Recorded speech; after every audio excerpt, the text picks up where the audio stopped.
एकूणच या सविस्तर माहिती करतात।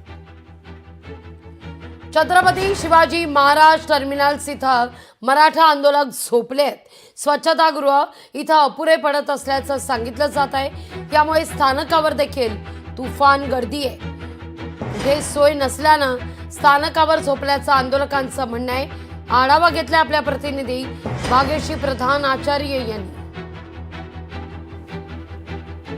आता आपण आहोत सीएसएमटी स्थानकावर आणि एकंदरीत जर आपण चित्र बघितलं सीएसएमटी स्थानकाचं तर मराठा आंदोलक जे आहेत ते काल इथे पोहोचलेले पाहायला मिळाले होते। मोठ्या प्रमाणात हे आंदोलक पोहोचलेले होते।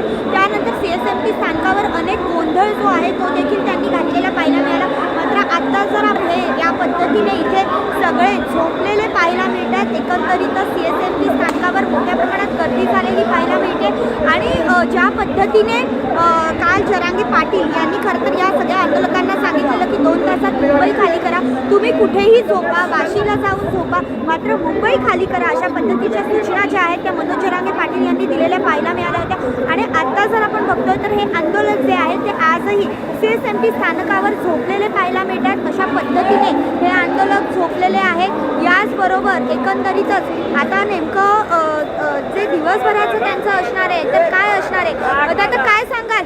सर्वात मोठी सोय म्हणजे ज्या शौचालय पाहिजे होते ते कुठेतरी अपुरे पडत आहे। लोकसंख्या जास्त असल्या कारणाने शौचालय याची खूप कमतरता भासली आहे। नक्कीच तर बघतोय आपण एकंदरीतच की हे कशा पद्धतीने इथे झोपलेले आहेत।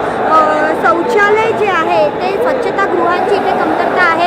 याचबरोबर झोपायला देखील यांना जागा नसल्याचं यांचं म्हणणं आहे। मात्र सध्या सीएसएमटी स्थानकावरचं जे चित्र आपण पाहतोय ते अशा पद्धतीचं चित्र दिसून येतं। आजपासून राष्ट्रीय